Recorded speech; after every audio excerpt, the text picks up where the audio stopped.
Lecture 2, Shark Bay Dolphins, Western Australia, Sponges and Shellers. On a low tide off the Paron Peninsula, the water in eastern Shark Bay looks like it's doing nothing. A meter of wind chop, a few streaks of turquoise over seagrass, nothing cinematic. Then an Indo-Pacific bottlenose dolphin surfaces with what looks, from a distance, like a grey rock stuck to her face. At 100 meters you realize it's a sponge, a living demospongy dome ripped from the seafloor and jammed over the rostrum like an aggressively ugly oven mitt. The bottom here in the western Gulf channels sits 8 to 13 meters down, a mix of coarse carbonate sand, shell rubble, and outcrops sharp enough to gouge skin in a single misjudged shove. She takes one breath, arches, and drops. 30 seconds of nothing. When she reappears, the sponge is still on, but a flurry of tiny white scales rises in her wake and a benthic fish vanishes into her mouth before the next inhale. A kilometer away, another dolphin breaks the surface with a 30-centimeter syrinx trumpet shell gripped crosswise. She lifts the shell half clear of the water, tips it very slightly, and a silvery fish slides out of the aperture straight into her open jaw, like the last crisp falling out of a bag when you fold it just right. Locals now call them sponges and shellers, but their names came second. The physics came first. An abrasive substrate that punishes bare skin, prey that insist on hiding in holes or hard refuges, and a mammal that solves both problems by attaching someone else's skeleton to its face. Those tools only make sense if you imagine the hunt from the dolphin's point of view, not from the postcard. Echolocation is great at medium range, clicks go out, echoes come back, you infer, fish here, from time delays and intensities, but right at the moment of contact, sonar becomes almost useless. The rostrum is pressed into sand, the sponge blocks line of sight, all the interesting geometry has collapsed to a few centimeters of murky substrate. The sponge turns that into a haptic problem. Instead of stabbing bare bone into rock, the dolphin shoves with a padded, deformable probe, ramming into crevices, feeling for the give of a goby or sand perch under rubble. The sponge absorbs impact, spreads force, and, because it's full of canals and pores, lets water and chemical cues pass through while keeping sharp fragments off the skin. If the fish panics and rockets sideways into a hollow or a discarded gastropod shell, the dolphin can pin it or, in shelling mode, clamp the whole shell and let gravity and inertia finish the job at the surface. The shell maneuver is essentially a hydraulic trick: trap prey in a rigid cavity, lift it so the fish is now above the exit, and then add a short, violent shake until water and fish evacuate together. From the surface it looks like someone playing with beach litter. From the fish's perspective it is a very short horror film about topology. Humans officially enter this story in 1984, when the Shark Bay Dolphin Research Project set up shop with a small fleet of outboard-powered boats, a Nikon full of black and white film, and the kind of optimism that thinks, sure, we'll just identify every dolphin in a 10,000 square kilometer embayment. Teams from the University of Massachusetts, Georgetown, UNSW, and others started running daily transects around the Paron Peninsula, photographing dorsal fins and matching nicks and notches into what is now a catalogue of more than 1,700 individuals with known life histories. They logged births, estimated ages from speckling and body size, noted who travelled with whom, and tagged every encounter with GPS position, depth, habitat type, and predominant activity: foraging, socializing, traveling, or, occasionally, doing something weird. Within a few seasons, weird kept clustering in the same deep channels west of Paron, at depths greater than 6 meters where the bottom turned from lush seagrass to sand and rubble. There, Rachel Smolka and colleagues kept seeing a handful of mostly female dolphins surfacing with dark, ragged blobs on their snouts. The blobs were always discarded somewhere else, often after an hour of repeated long dives. At first, field notes hedged, maybe play, maybe self-medication, maybe some obscure sponge fetish. But the pattern wouldn't go away. By the mid-1990s, the notebooks were embarrassingly consistent, the same individuals, nearly all adult females, doing the same thing in the same microhabitat, year after year. Smolka, Richard Connor, Janet Mann, and co-workers turned the notebook anxiety into an ethology paper in 1997. They did the boring work, quantified dive durations, logged the proportion of time with and without a sponge, and recorded head twitches and postures when fish remains popped to the surface. Sponges, they reported, made longer submergences than non-sponges foraging in the same channels, spent disproportionate time in deep, sandy bottom habitat rather than the tourist-friendly 2 to 4 meter flats, and often surfaced with the same sponge still in place after many dives. They did not chew the sponge, did not rub it on their skin, did not swap it randomly. The behavior ticked every box for tool use, an external object, deliberately acquired, carried, and used to change the physical relationship between the animal and its environment. The word tool in a citation paper in the 1990s landed like a dropped wrench. Even the authors sounded like they were bracing for impact. Shelling, by contrast, snuck in sideways. In the mid-1990s, when everyone's attention was on the sponge glove weirdos, a few fieldworkers, among them Simon Allen, scribbled in margins about dolphins lifting big empty snail shells at the surface and shaking them. For years those stayed as odd shell play in datasheets. Only when researchers went back through records from 2007 to 2018 did Sonia Wild and colleagues realize they had enough instances to treat it as a behavior rather than a curiosity. Wild's analysis eventually tallied 42 shelling events by 19 dolphins over 11 years. In most cases the sequence was the same: dive in a patch of large syrinx or chloroploca shells on sand adjacent to seagrass, surface with the shell held at the tip of the rostrum, tilt, shake, swallow. Tour boat passengers lucky enough to see it described it as like she was dumping out a packet of chips. Alternative explanations: play, courtship, some kind of shell-based ASMR, lost traction when observers kept seeing fish pour out. The fact that the behavior was rare, fast, and easily missed explains why it took 2 decades and a statistical sledgehammer to persuade the wider field that, yes, the dolphins really were using shells as ladles. Killing bad explanations is half the job. One early favorite was, it's all genes, the idea that a particular lineage in Shark Bay was born with a sponge-using instinct. Michael Crutzen's lab in Zurich obligingly did the genetics in the mid-2000s. They found that all habitual sponges shared the same mitochondrial haplotype, meaning they descended from a single maternal line, which looked great for Team Gene until you read the second half of the result. Many females with that haplotype do not sponge, and a calf that loses its sponger mother young does not spontaneously invent the behavior even while growing up over the same rubble. The haplotype marks the cultural bloodline, not a hardwired program. Ecological determinism did no better. If the channel habitat forces any dolphin to sponge, you would expect non-spongers using those channels to eventually adopt the trick. Long-term observation says otherwise. Plenty of non-spongers hunt stingrays in the same trenches bare-snouted, or use tail slaps, kerplunks, to flush prey, and never touch a sponge.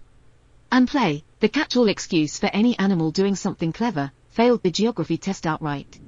Play is usually diffuse in time and space, sponging is geolocated and monotonously practical. In the end, the data described a behavior clustered by maternal family and habitat, not by species-wide instinct or random whim. Culture, not geology or DNA alone, made the cleanest fit. Historically, none of this shows up before the 1980s. 19th-century naturalists who visited Shark Bay wrote about dugongs, pearling, and the horror of trying to sail through a maze of shallow banks. They did not mention dolphins wearing sponges. The Malgana people, whose country includes the bay, have rich stories of dolphins as helpers and messengers, but published ethnographies don't record anything about tools on dolphin faces. That silence is probably not because nobody noticed. Dolphin with hat is hard to miss, but because the behavior itself is recent.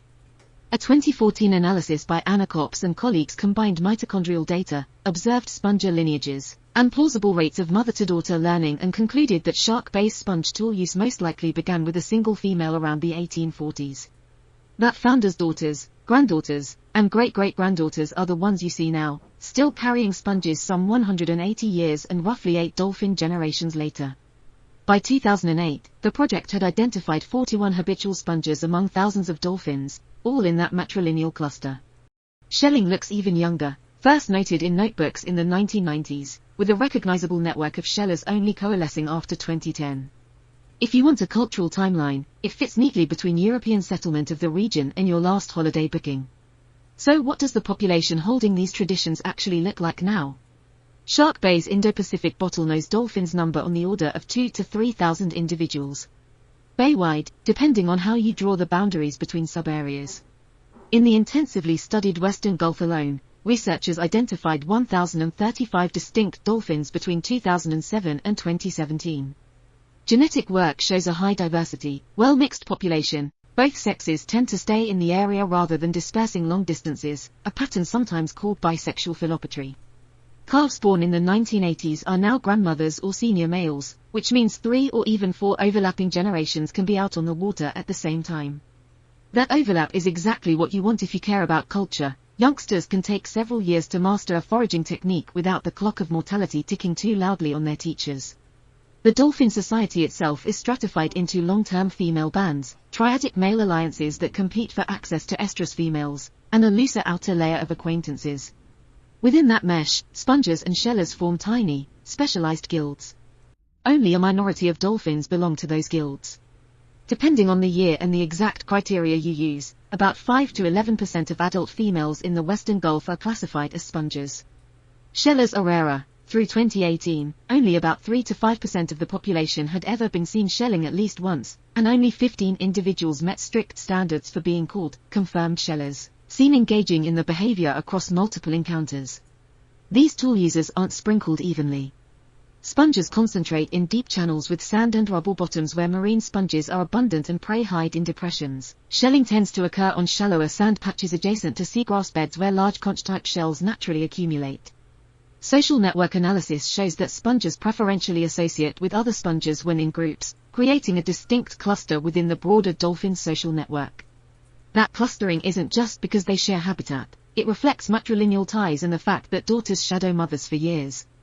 Shellers, in contrast, are embedded as a looser overlay. Some are sponges, some are not, and the behavior spreads along lines of association rather than blood. In other words, shark-based dolphins don't have a single way of being a dolphin. They have occupational subcultures that happen to share an ocean. The human interface with this system is almost perfectly misaligned with where the culture lives. On the eastern shore of Peron, at Monkey Mia, a tiny number of female dolphins have been provisioned, hand-fed fish, since the 1960s. By the 1980s the scene had devolved into full-contact tourism, people wading out waist-deep, stuffing herring into any mouth that presented. In 1994, Western Australia's Department of Conservation clamped down with strict rules. Only up to 5 adult females from 3 matrilines can be provisioned. Fish handouts are capped at less than 10% of a dolphin's daily caloric intake. Touching is banned, males are off-limits. Those beach mums specialize in shallow seagrass hunting and dramatic shoreline hydroplaning, sliding onto the beach edge to grab mullet, behaviors that are photogenic and easy to show to hundreds of tourists. None of them are sponges. None of them shell. Long-term comparisons between Monkey Mia and less disturbed control sites showed about a 15% lower local dolphin abundance in heavily trafficked zones and reduced reproductive success for females exposed to more boat traffic. Regulations have improved things, but the lesson is clear: every extra boat or person brings a cost in disturbance, and the dolphins you're most likely to see from the beach are exactly the ones who do not carry the bay's most intricate foraging traditions. Out in the channels, the biggest recent shock was not tourism but temperature. In the austral summer of 2010 to 2011, a marine heatwave hit Western Australia's coast, with sea surface temperatures in Shark Bay rising 2 to 4 degrees Celsius above the long-term summer average for weeks. The heat stressed and then killed off large swathes of the dominant seagrass, Amphibolis antarctica, in shallow meadows. When seagrass goes, nursery habitat for many fish and invertebrates goes with it.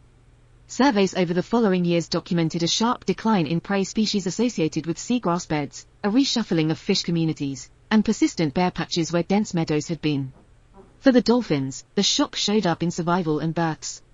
Analyses of long-term data found that overall dolphin numbers in heavily affected areas dropped by about 12% in the years after the heatwave, with a steep fall in calf production and survival. But when researchers split the sample by foraging culture, an asymmetry emerged. Non-sponges survival declined by roughly 12%, while sponges survival declined by about 6%. No one is pretending a 6% hit is a win, but when the alternative is double that mortality, the difference is not abstract. Sponges, specializing in deeper channels whose benthic fish were less tied to seagrass nurseries, appear to have ridden out the catastrophe slightly better. The same heatwave may also have nudged shelling from obscure footnote into visible pattern. Extreme temperatures don't just cook seagrass, they also stress large gastropods. After 2011, field teams reported many more empty large shells on certain sand patches. Fish, stripped of seagrass cover, had fewer places to hide, making a hollow shell an attractive emergency bunker. Wild's 2020 study noted that several dolphins adopted shelling during the years immediately after the heatwave, contributing to that tally of 4 to 2 events by 19 individuals. It's a plausible chain. Heatwave kills seagrass and big snails, empty shells accumulate, displaced fish crowd into shells, hungry dolphins, already pushed to experiment, discover that lifting and shaking a shell yields a bonus fish, friends of those innovators copy the trick. Whether shelling will fade as the system recovers or remain as a low-frequency, in case of emergency, break shell tactic is still playing out. But even in its current modest form, it's a case study in how culture can respond faster than genes to a changed environment. Strip away the drama and what you're left with is eco-evolutionary arithmetic. The channel habitat where sponges work is relatively poor in easy wins. Prey are fewer per square meter than in lush seagrass, and they hide in microstructures, pits, rubble piles, sponge gardens, where standard dolphin tactics like high-speed chases are inefficient. A bare rostrum probing that terrain risks abrasions, infections, and broken teeth. A sponge reduces the per attempt cost by lowering injury risk and, almost certainly, by improving tactile resolution. Compressing against a fish gives a different feedback than compressing against rock. Tool use in this context is not a cute party trick, it's a way to exploit a niche that most of the population leaves underused. Shelling runs a similar cost-benefit calculus at smaller scale. It takes energy to pick up a heavy shell and hold it at the surface, and most shells will be empty. But when one does hold fish, the payoff, a small high-calorie package delivered in seconds, is large compared to the marginal effort. In good years, generalist tactics on seagrass flats work fine and the tools may only keep parity. In bad years, when seagrass collapses or prey redistribute, a lineage holding multiple foraging techniques has more options. From the individual's perspective, the trade-offs are obvious if you have a stopwatch and a notebook. Mann and colleagues' time-budget analyses in the 2000s showed that sponges are more solitary, spend a higher proportion of their day foraging, and make dives that are on average about 30% longer than those of non-sponges foraging nearby. You pay for the glove in oxygen and missed social opportunities. A sponger female spends long bouts alone or accompanied only by her calf, out in deep channels, while non-spongers in the same population spend more time in social groups on shallower flats, politicking and babysitting each other's young. If there were no compensating benefit, you'd expect natural selection to erode the behavior. Instead, carving success for sponger females over 2 decades of data is statistically indistinguishable from that of non-spongers. Under normal conditions, sponge tool use is a viable alternative strategy, not a superpower, not a handicap. The payoff curve seems to be flat in average years and slightly convex in disasters, which is exactly the sort of shape that keeps a minority tactic hanging around in a population. Sex changes the calculus. Male bottlenose dolphins in Shark Bay face a life that is, from an evolutionary standpoint, almost entirely about alliances. Starting in their late teens, they form stable 2 or 3 male coalitions that work together to sequester fertile females, defend them from rival males, and negotiate position in a larger political landscape of shifting super-alliances. Time spent diving alone with the sponge is time not spent maintaining those relationships. No surprise, then, that almost all habitual spongers are female. Male calves of sponger mothers do sometimes pick up sponges as youngsters. Field notes include scenes of sons turning their mothers' carefully fitted tools into props in a game of aquatic keep-away while daughters focus on learning the actual foraging sequence. As they mature, the males mostly drop the behavior and invest in alliance building instead. Female calves, who will need to provision calves of their own for 4 to 8 years apiece, have every incentive to stick with an energy-expensive but reliable foraging specialization. Over generations, that divergence in payoffs has produced a female-biased cultural tradition that maps neatly onto sex-specific life histories. On the genetic side, the picture is almost perversely tidy, culture sitting on top of a panmictic genome. Aside from the mitochondrial haplotype that marks the founding sponger matriline, nuclear DNA from spongers and non-spongers looks largely similar. There's no evidence of a sponge gene sweeping through the population, no strong genetic subdivision between tool users and generalists. Mating is not assortative by foraging type, males from all backgrounds attempt to mate with females of all backgrounds, and the alliances that matter reproductively are built on social ties, not shared tool preferences. That means the behavioral subgroups we see, spongers clustered in deep channels, shellers sprinkled across shallow sand patches, are maintained by learning and social structure, not by reproductive isolation. Evolutionary consequences still accrue. A culture that reliably helps its carriers survive a seagrass crash will, over many generations, shift gene frequencies simply by keeping more of those carriers alive to breed. But the causal arrow runs from behavior to demography, not the other way round. At the same time, by partitioning the environment into different foraging niches, deep channel sponge hunts, shell-based ambushes, seagrass chases, beach hydroplaning, the dolphins collectively pull more calories out of Shark Bay than a culturally uniform population would. Culture, in this case, is not frosting on the genome, It's part of the machinery that lets a few thousand mammals make a living in a marginal sea. By the time the Paron Peninsula field teams had been at it for 20 years, the base dolphins were no longer just charismatic blurs off the bow, they were database rows with birthdays, family trees, and job descriptions.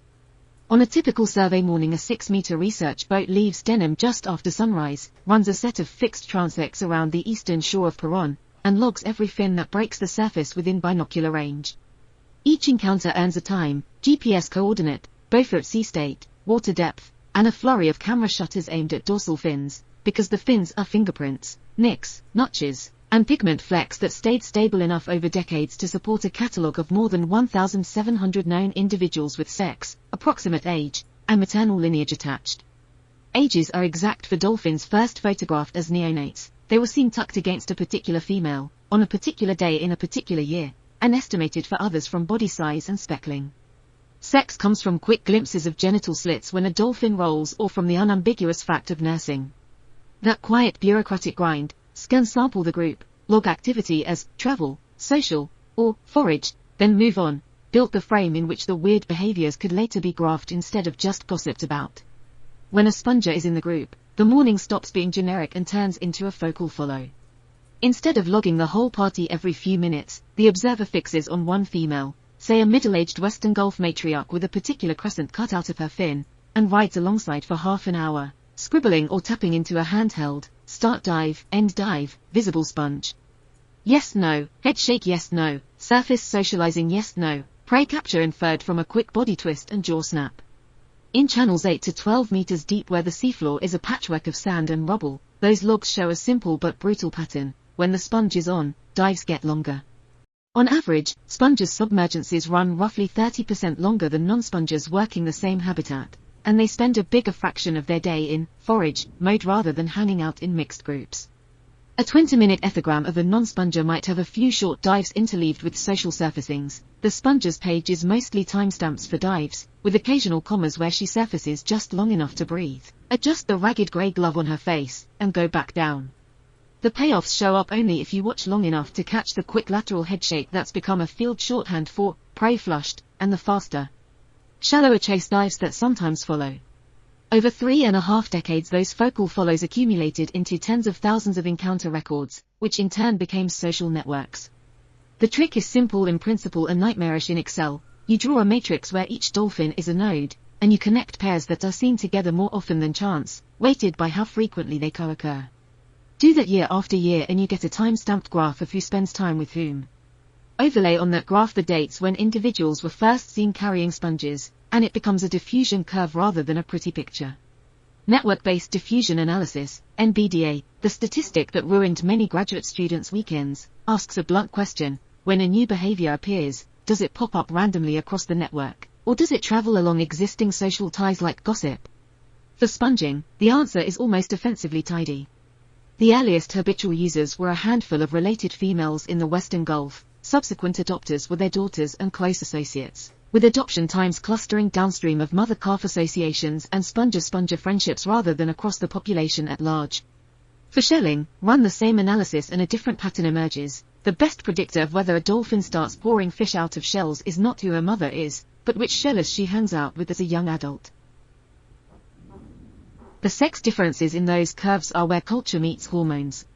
In the sponging lineages, every known daughter of a habitual sponger has at least dabbled in the behavior before weaning. Female calves start seriously handling sponges somewhere around age 2 or 3, while still nursing and still spending large chunks of their day in lockstep with their mothers. You can pick them out from the boat, a calf riding slightly above and to one side, occasionally grabbing at the sponge when mother surfaces, or mimicking the bottom probing posture a few meters away with an old, discarded sponge. In contrast, male calves in the same families treat the tool like a toy. They may steal it and play keep away, or make a few desultory pokes at the substrate around age 4, by which time their attention has already drifted toward age-matched peers and the early scaffolding of male alliances. Most never push through the years of practice needed to become efficient. Spongers. The few males who do are outliers with biographies, a mama's boy who simply stayed with his mother far longer than typical, or a male who began sponging in adulthood after his alliance home range started overlapping a sponge-rich channel and the opportunity presented itself in Technicolor. The cognitive capacity is there in both sexes. The difference lies in what the juvenile brain is willing to allocate patience to during the narrow window when a complex foraging routine is easiest to learn. Shelling never offered so neat a nursery school picture. It is the gossip behavior by design. Unlike sponging, which demands years of slow apprenticeship behind mom's tail, shelling is a short, violent punctuation mark in the water column. An adult or subadult dolphin surfaces with a 30 cm conch or trumpet shell, lifts it like an off-brand wine decanter, and gives it a sharp jerk so the fish trapped inside pours into her open mouth. Because the whole performance takes seconds and may happen only once in an hour of otherwise unremarkable foraging, focal follows rarely catch it from start to finish. The shelling dataset had to be built after the fact by combing through logbooks and digital databases from 2007 to 2018, pulling out every dolphin carrying shell note and then cross-checking against photographs to make sure the same individuals really were repeating it. That tedious archaeology produced only 42 clear shelling events by 19 different dolphins in those 11 years, with water depths mostly in the 4 to 8 meter range over sand patches studded with big gastropod shells, often in areas where a 2011 marine heatwave had killed off the original snail owners and left the seafloor littered with empty housing. Feed those adoption times and association networks into NBDA, and the model says, with the frankness of a statistics package that doesn't care about your intuitions, that shelling spreads along contemporary social ties, not family trees or shared habitat alone. The data don't just track who adopts, they sketch what the tools touch and how often. Prey profiles from sponger follows, admittedly inferred more from body language and the occasional fish flash than from necropsies, show that these females disproportionately bring up small demersal fish, sand perch, gobies, little cod that prefer to hide in sand depressions or crevice rubble. Those species barely register in non-sponger diet notes, which lean more heavily on mid-water chases and ray hunts. Shellers, when you're close enough to see the payoff, pour out small schooling fish that have used a vacant syrinx or chloroploca shell as a makeshift bunker. Meanwhile, the tools themselves age on the job. Sponges used repeatedly pick up a distinctive contour, frayed outer surfaces, holes worn thin over the rostrum tip, occasionally a torn edge where the dolphin has trimmed it to size. Conch shells show chipped apertures and scuffing along the lip where repeated lifts and shakes have slammed them against the dolphin's jaw. Nothing stays pristine, which is how you know these aren't one-off toys. They are consumables and semi-durables in an underwater kit, replaced as they wear out or are lost, proof that the behavior is a habit, not a phase. From shore, of course, none of this looks like anything. The most famous dolphins in Shark Bay are not the channel specialists but the beach moms of Monkey Mia, a resort beach where up to 5 closely managed females from 3 matrilines have been provisioned since the 1960s. A tourist's day there involves standing knee-deep while a ranger doles out small fish from a bucket, explaining that regulations since 1994 cap the handouts at less than 10% of a dolphin's daily intake, forbid touching, and ban feeding males entirely. The fed females are shallow water generalists whose signature behavior is hydroplaning, rocketing onto the sloping sand to grab fish in a burst of spray. Seen from the pier, that looks thrilling and photogenic. What it is not, by any available record, is tool use. None of the provisioned females are spongers or shellers. Their home ranges hug the seagrass flats, not the deep channels where sponges and big shells make sense. To the average visitor, Shark Bay dolphins therefore means playful beggars in green water, not sleep-deprived mothers grinding out long dives with a grubby sponge on their face in serious blue. Tourism has its own learning curves and error types. Early on, boat traffic at Monkey Mia and adjacent waters ramped up to the point that local dolphin abundance in the area dropped by roughly 15% compared with less disturbed sites, and heavily tour-exposed females showed lower reproductive success. Management agencies responded like chastened parents who had let the kids mainline sugar. They imposed speed caps, minimum approach distances, strict feeding rosters, and a formal ban on throwing anything, sponges, shells, improvised toys, into the water near dolphins. That last rule is not just hygienic fussiness. An over-enthusiastic tourist who lobs a sponge toward a dolphin in the wrong context has just conducted a very small, very unethical field experiment on cultural contamination.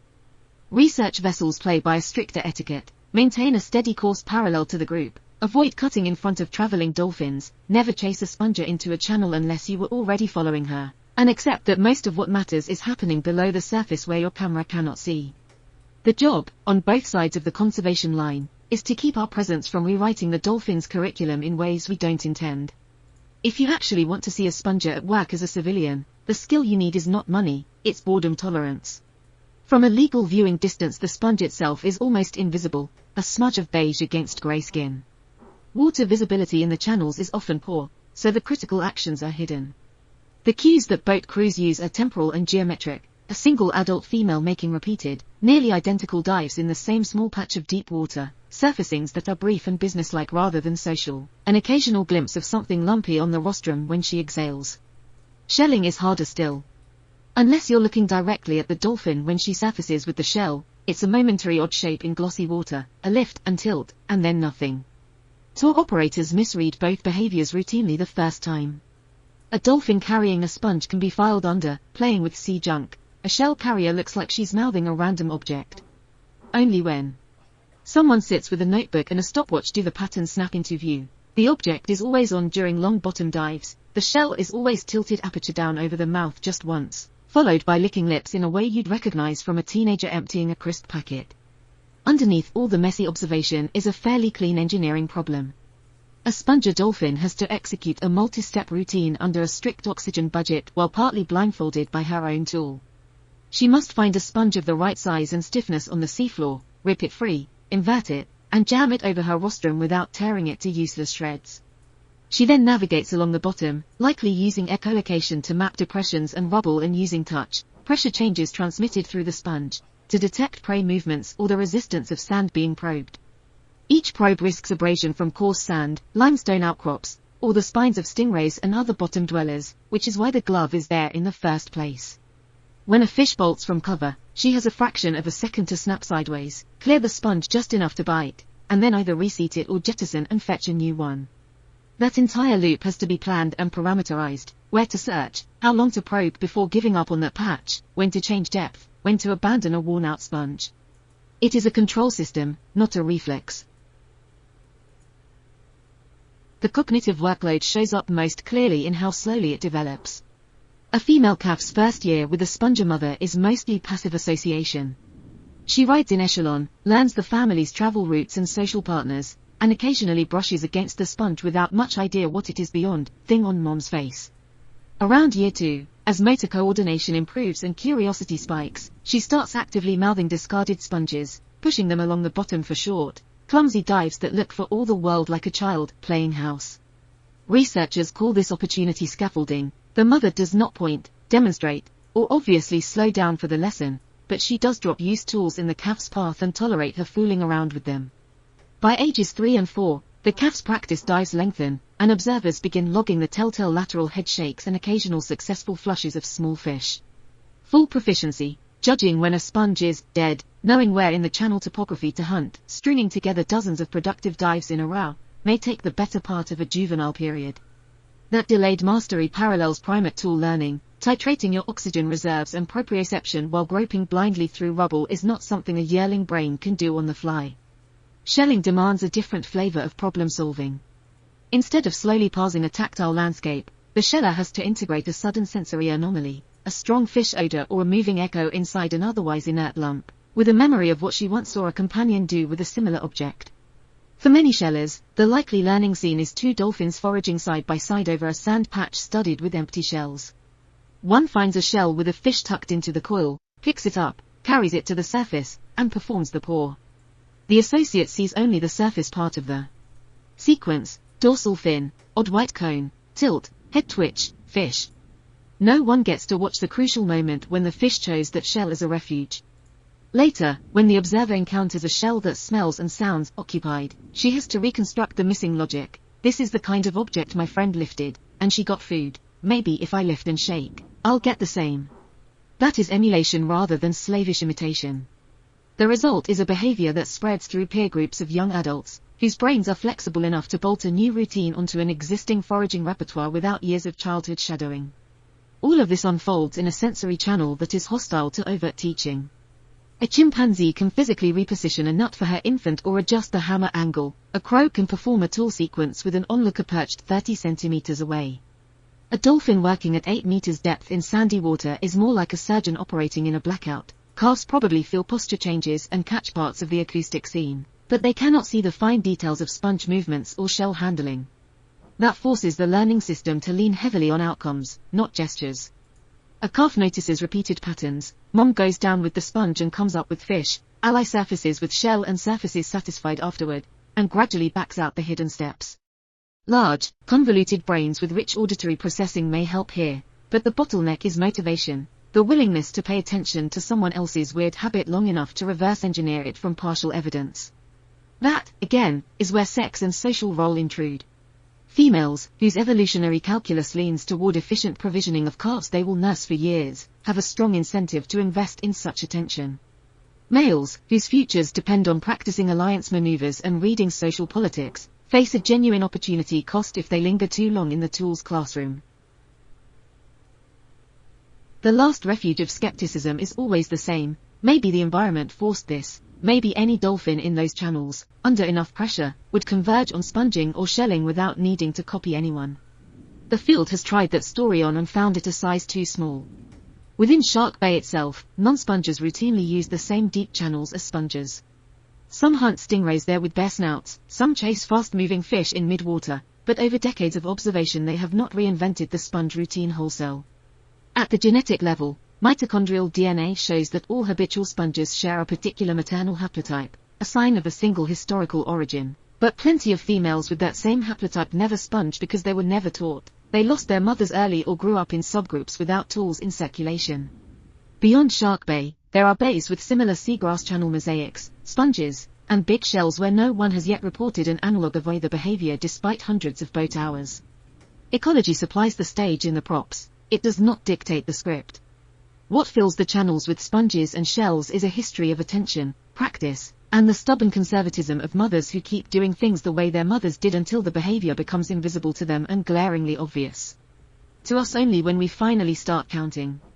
One reliable way to find the serious knowledge in Shark Bay is to follow the laughter. On paper, Man and Sargent's ontogeny graphs are sober.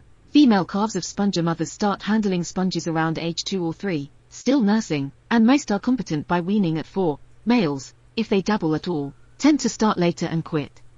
In the field this looks like slapstick apprentice theatre. A mother surfaces in 9 meters of water with a perfectly fitted echinodictyum sponge clamped over her rostrum, the dive profile of a professional, 6 to 8 minutes down, 40 seconds up, and beside her a daughter the size of a surfboard awkwardly bumps the sponge with her own face, trying to steal it, loses the grip and sends it bobbing toward the boat. The mother wheels, retrieves it in a single clean arc, reseats it over her snout, and drops again. 2 minutes later, the daughter is back with a ridiculous substitute, an unshaped wad of algae, or a sponge so oversized it rides high like a hat instead of a glove. The next dive is predictably useless. From a distance you see nothing but slightly off-kilter surfacings. Up close, you're watching a material science practicum where most of the homework is obviously wrong. The sex difference in those gags is so consistent that the team started annotating it with nicknames. One archive entry from the late 1990s, quoted later in a Newsweek piece, notes a male calf who treated his mother's sponge as a football, sprinting away with it while his sister stayed glued to her mother's flank practicing proper probe and pin motions. The boy ended up with a reputation in the logbooks as goofball, a calf seen more often riding boat wakes and pestering conspecifics than shadowing a working mother through long deep dives. He never became a habitual sponger, his sister did. The comedy is real. Field notes describe, keep away with a $10,000 data point. But the punchline is quantitative, virtually all habitual spongers are female, and the early lifetime budget skew is visible years before sexual maturity. Culture here is not a sex-neutral concept, it is welded to a developmental fork that sends males into alliance politics and females into tool-intensive foraging. Tools make their own blooper reels. Shelling looks elegant in still photographs. A dolphin surfaces with a 30 to 40 centimeter conch, pauses for half a second, and tips it so water and 1 or 2 trapped fish slide neatly into her mouth, like the last few crisps at the bottom of a packet, as one popular write-up had it. In practice, early career shellers deliver a lot of outtakes. One subadult female documented in World's 2007 to 2018 dataset approached a sand patch at about 5 meters depth, nosed a syrinx shell upright, then mistimed the chase so the intended prey shot past the opening and she ended up pouring nothing but sand. The shell came up anyway, apparently heavy enough to feel promising, and on the surface she over-tilted, sending a single panicked fish slapping against her jaw and cleanly back into the bay. Field notes compressed this into, failed pour. Prey escaped, but on the boat everyone laughed because you could see the geometry error. Humans make the same mistake with chip bags and gravity. the universe is at least fair. Occasionally the animals seem to join in the joke. After a string of days in which shelling refused to appear on camera, Wild's team finally recorded a textbook event: dive, shell acquisition, surface, crisp pour, fish swallowed.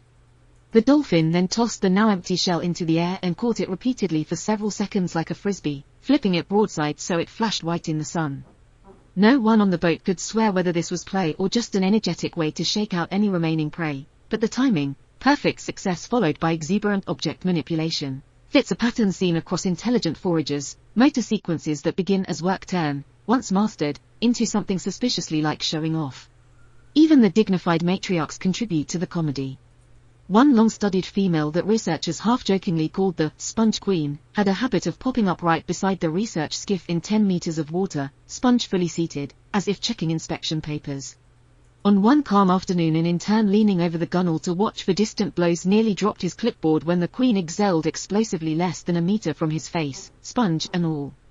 The field log for that day includes both its sea state, GPS coordinates, and the note, square surprise surfaced, intern startled, sponge intact.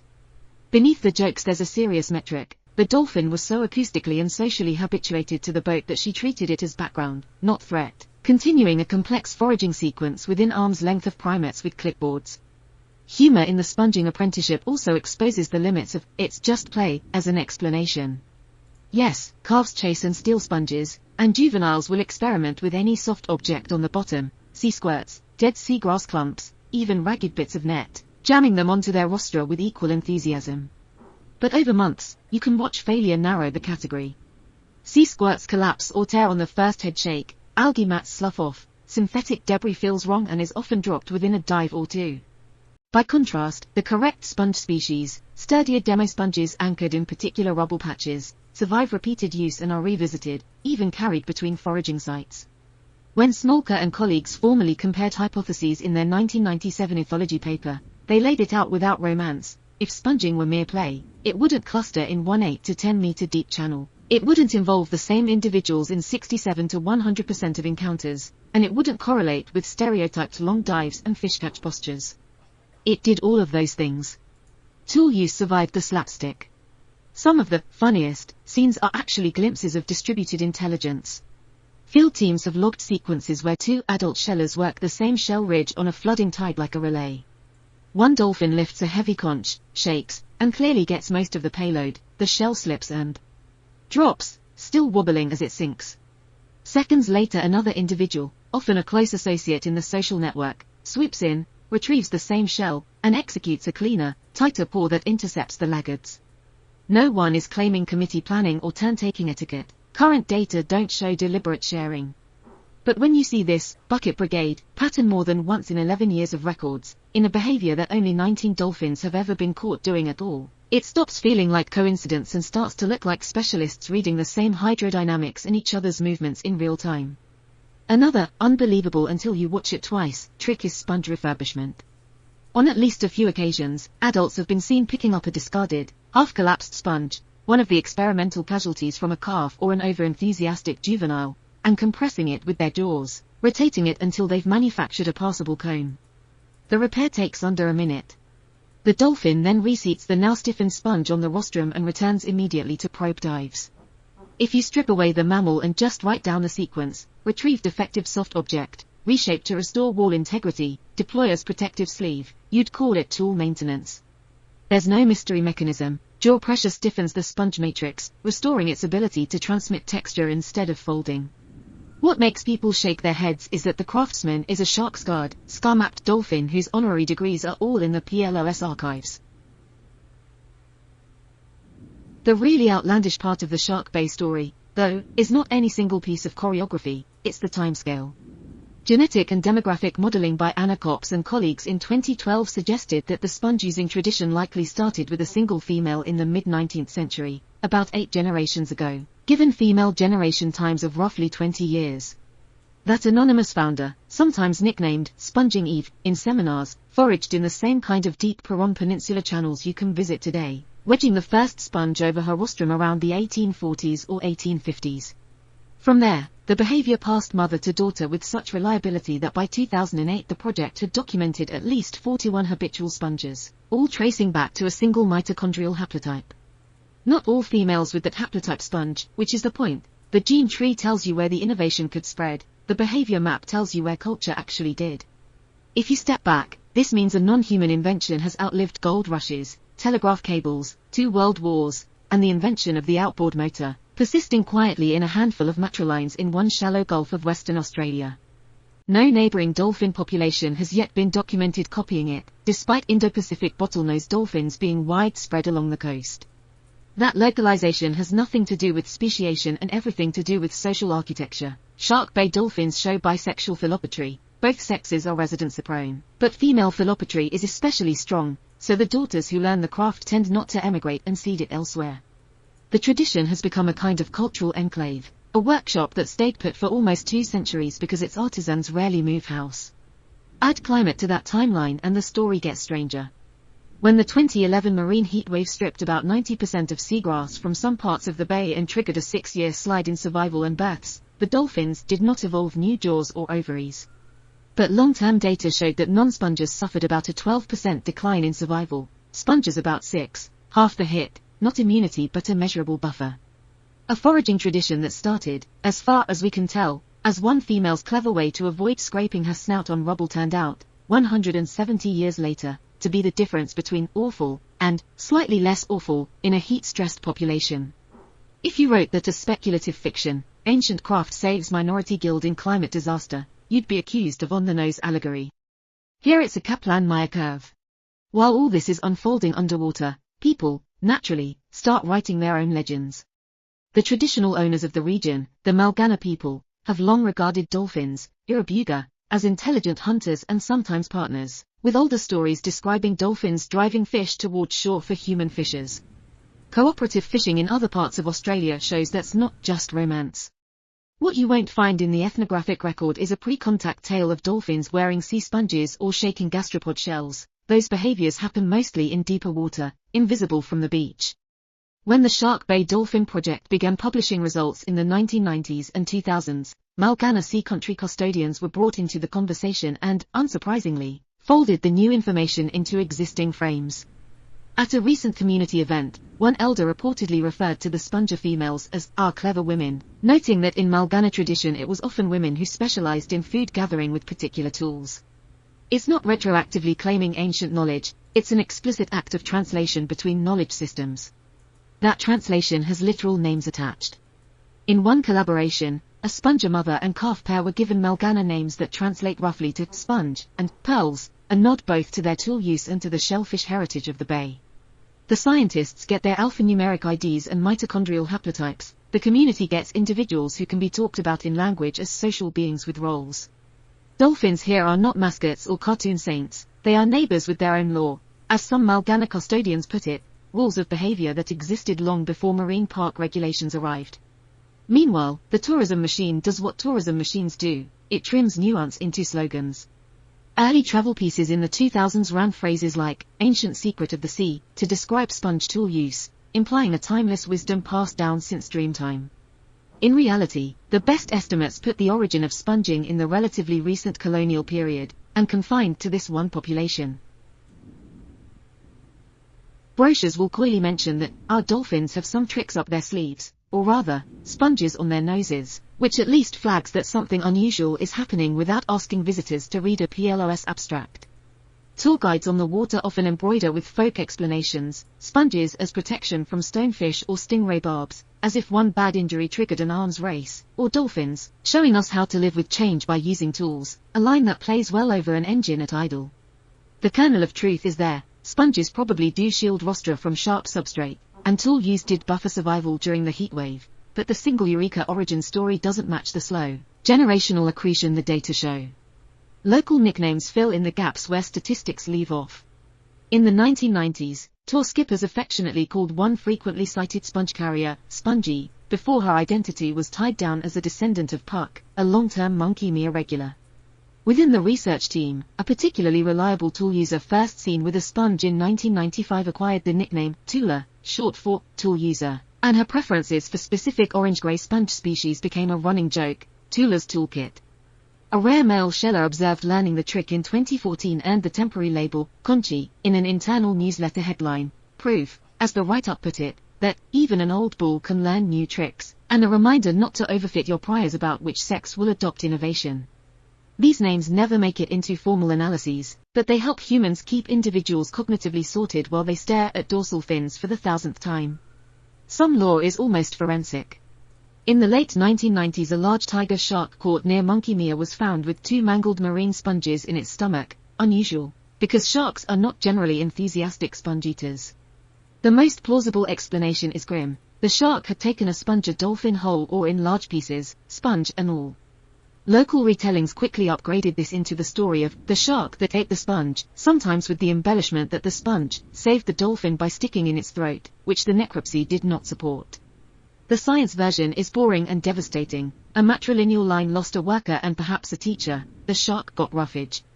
But once you know that only about 5 to 11% of adult females are sponges and that tool knowledge is bottlenecked into a few families, the image of those torn sponges in a predator's gut takes on a different weight. There's a sense of a library book shredded, not just an animal. Where scientists and storytellers intersect most directly is over the line between play and craft. Early on, alternative hypotheses for both behaviors were taken seriously. Perhaps sponges were toys, perhaps shells were just objects grabbed in a general spirit of mucking about. Smolker's original paper laid out 3 possibilities: play, medicine, or tool, and knocked out the first 2 by showing that only a tiny subset of females carried sponges, in one deep channel habitat, and did so in conjunction with consistent long dives and foraging postures, not random cartwheels. Shelling went through the same skeptical mill. Wild's team looked for signs that shell carrying might just be exuberant object play and instead found that shelling events were strongly associated with fish ingestion and that adoption timing followed social association networks, not individual whim. The dolphins do play. You can point to shell juggling as Exhibit A. But when behavior clusters in particular parts of the bay, in a minority of individuals, with payoffs you can count in calories, and spreads along social ties you can map, just having fun stops being a sufficient model. Humans, predictably, are not great at keeping those categories separate. A tour guide who has read a pop science article may simultaneously tell a boatload of visitors that shelling is a rare skill passed between friends, and that a particular shell toss they just saw was probably just for fun. Both can be true in different moments. What matters is that the underlying sequence, chase, trap, lift, paw, is part of the animal's serious foraging repertoire, not a circus trick invented for us. From the dolphin's perspective, the laughs on deck are background noise. What counts is whether the shell had weight when she picked it up, whether the angle was right, whether the calf at her shoulder watched closely enough that next season some scientist will need a new line in the database. On some old data sheet from the Western Gulf, there is a line that just says, female calf, not seen again after year 2, mother sponger. No cause, no obituary, just a missing youngster and a matriline that suddenly has one fewer set of eyes in the slipstream. You could treat that as normal attrition in a population of 2,000 or 3,000 Indo-Pacific bottlenose dolphins, Tertiopsiduncus, living around the Paron Peninsula. Or you can remember that in this bay, only about 5 to 11% of adult females are sponges, that those tool users belong to a handful of maternal lines, and that every lost daughter trims the future of a tradition that has been running for roughly 8 generations. In 2011, when a marine heatwave sagged across Shark Bay and seagrass meadows died back over thousands of hectares, a lot of data rows started looking like that calf century, a name, a year of last sighting, and a question mark that you can feel more than you can solve. The heatwave turned an abstract climate graph into a controlled experiment nobody ordered. Satellite records flagged water temperatures several degrees above the long-term summer average. Benthic surveys logged mass mortality in dominant seagrass species and invertebrates, and the Dolphin Project watched survival and birth rates fall over at least 6 years. When the team finally separated the numbers by foraging type, a disquieting pattern emerged. Non-sponges survival dropped by something like 12 percentage points, while sponges lost roughly half that. Post-event survival around the mid-90s in percent for them versus low 80s for their neighbors. Nobody is claiming a magic sponge. The deep channels where sponges work simply kept more fish than the scorched seagrass flats.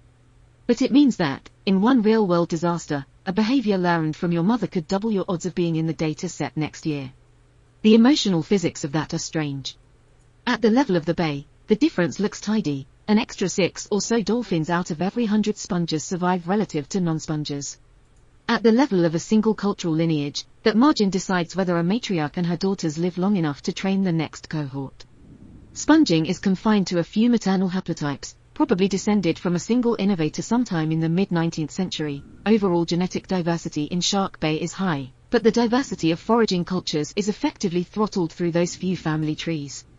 A run of bad luck, heatwave, a disease cluster, a temporary upswing in tiger shark predation, doesn't just prune branches, it can erase the only branch carrying a particular set of instructions.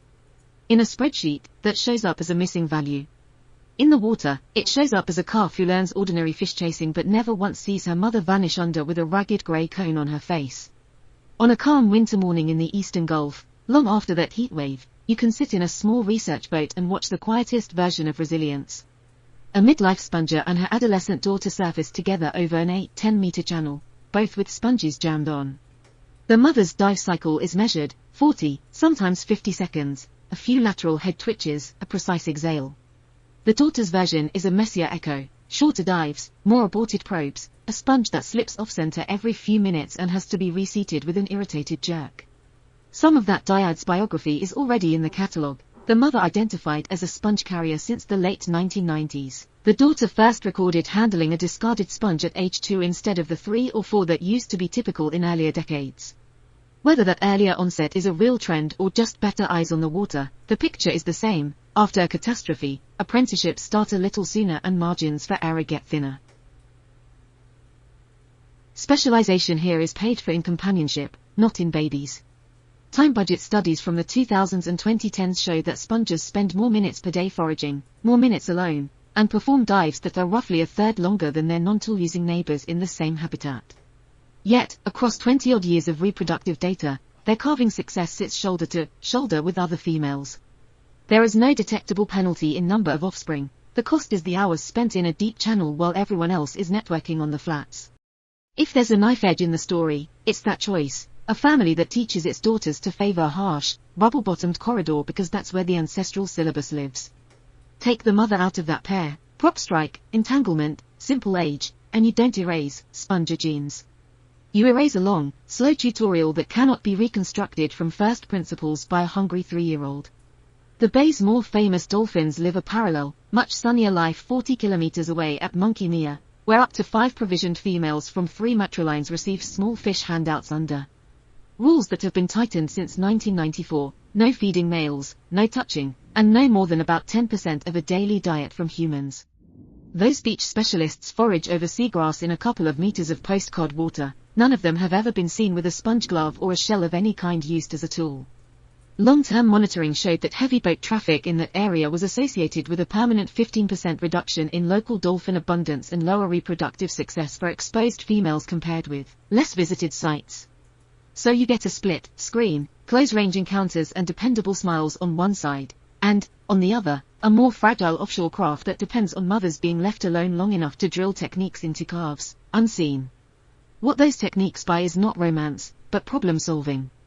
A sponge on the rostrum lets a dolphin work a coarse sand and shell hash bottom without shredding its skin, and it turns contact with the seafloor into information, tiny changes in resistance where a goby or wrasse has wedged itself into a pit.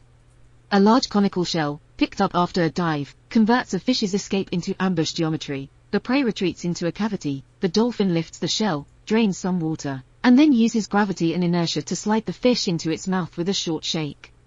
Neither trick floods the pantry, each yields the occasional fish. But in a habitat where prey are patchy and good hiding places are plentiful, these behaviors widen the menu into niches that unarmed neighbors rarely touch. The cultural value is dull and powerful, more ways to turn structure into calories. In ecosystem terms, those crafts act like diversification in an investment portfolio, whether or not the dolphins have heard of modern finance. Sponges primarily exploit deeper channels with low overall fish density but high concealment, non-sponges lean harder on shallows and seagrass edge. Shellers target a different microhabitat again, sand patches where big gastropod shells accumulate near the rim of seagrass beds. By parceling out tactics and habitats, the community reduces direct competition and, in theory, can pack more dolphins into the same productive bay than if everyone chased the same open water schools. Population models and back-of-envelope estimates suggest that shark-based dolphin density is indeed high for a subtropical estuarine system, thanks both to seagrass productivity and to this behavioral partitioning. When a heat wave hits only one of those compartments hard, the others keep some food flowing. Culture here is not decoration on ecology, it is one of the levers that shape carrying capacity and resilience. For conservationists who have to write management plans in prose, the case forced a concept with a very bureaucratic name and very sharp teeth: cultural risk assessment. The idea is that you can maintain a healthy headcount while silently stripping away rare, learned behaviors, leaving a population that is numerically intact but functionally poorer. Shark-based dolphins helped put that phrase into real policy documents.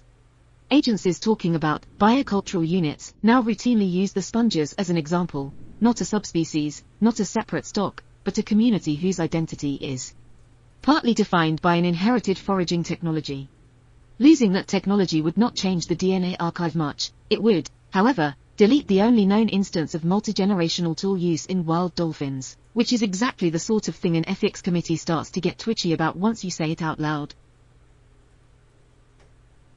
On the science side, the same long-term dataset rewired how people study behavioral transmission in the wild. The project's archive now includes well over 1,700 individually identified dolphins, with dorsal fin photographs, kinship from mitochondrial and nuclear DNA, and decades of who was in the group with whom logs. That made it possible to apply network-based diffusion analysis, a family of models where you ask whether the order in which individuals adopt a behavior matches the topology of their social network. For sponging, those models showed vertical diffusion that hugs the family tree. Calves adopt at rates you'd expect if they learn almost entirely from their mothers and other sponges they spend time with. For shelling, the mathematics came back with a different fingerprint. Adoption tracks association strength rather than kinship, consistent with horizontal spread between peers who often forage together. In plainer language, sponging is a family trade, shelling is a trick you can pick up from a friend. Those results helped drag animal culture out of coffee break metaphor and into model-fitting reality. The values at stake don't stop at avoiding embarrassment in front of statisticians.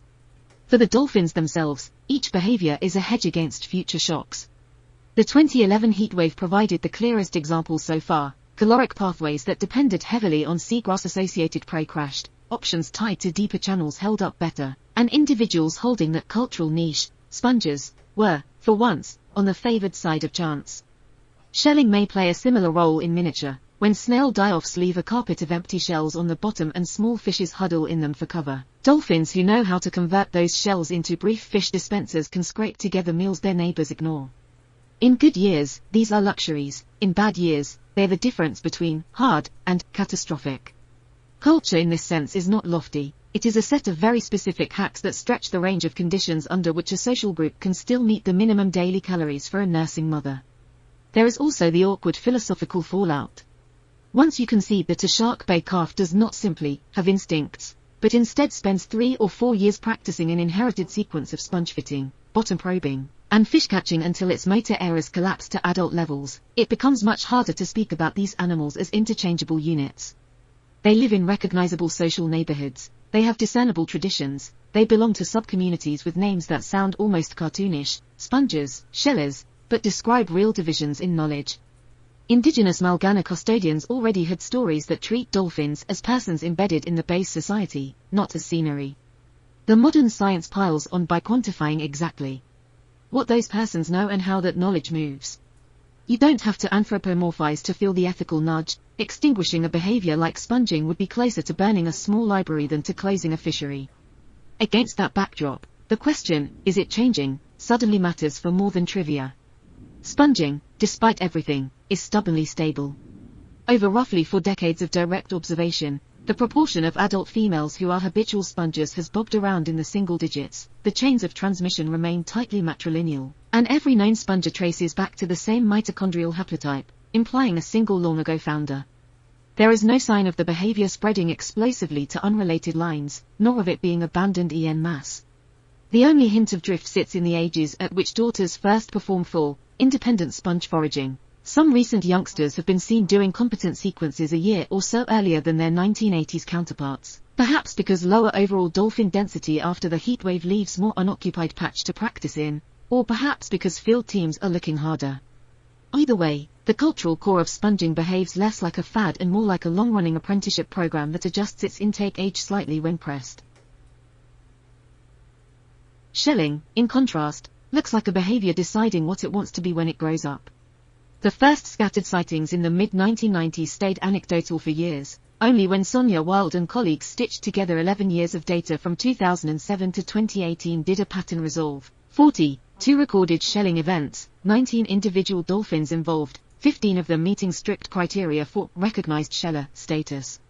By the early 2020s, the tally of known shellers had inched into the low 20s.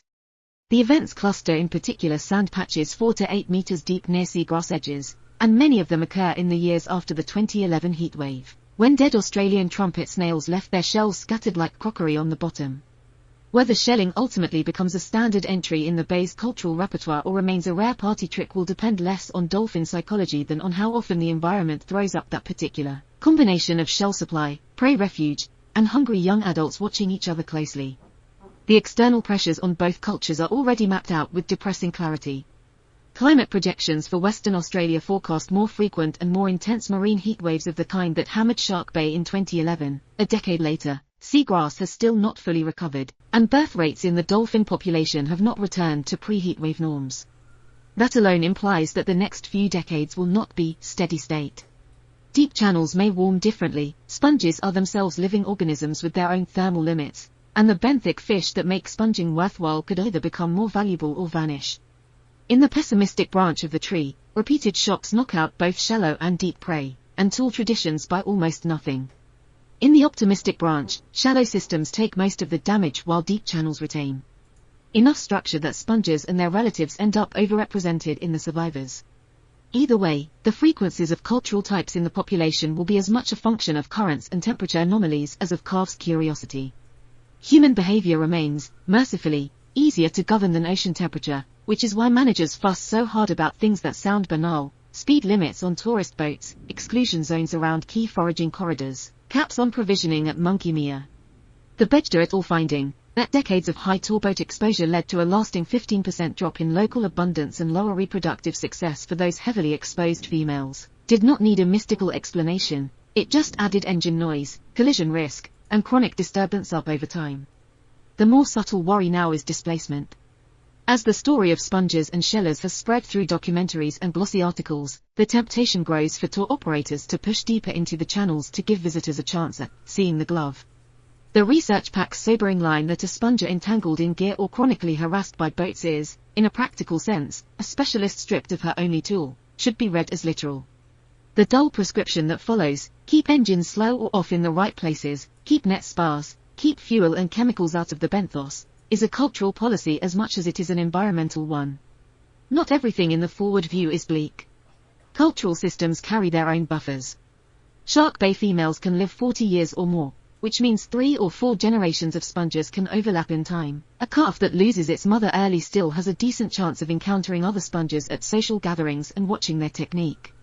Social network analysis shows that sponges tend to spend disproportionate time with one another when they are in groups, reinforcing a sort of informal guild that shares both habitat and information.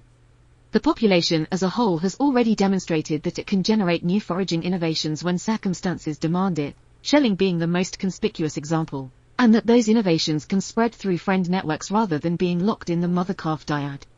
In other words, the same social architecture that makes these dolphins vulnerable to losing particular traditions also gives them a real, measurable capacity to invent new ones. If you leap forward a quarter century and sketch 2 postcards from 2050, both will probably start with the same turquoise shallows and ribbon of sand. In the hopeful version, Shark Bay's World Heritage protections have teeth, climate policy has at least partially blunted the worst heatwaves, and long-term monitoring shows dolphin numbers back near pre-2011 levels.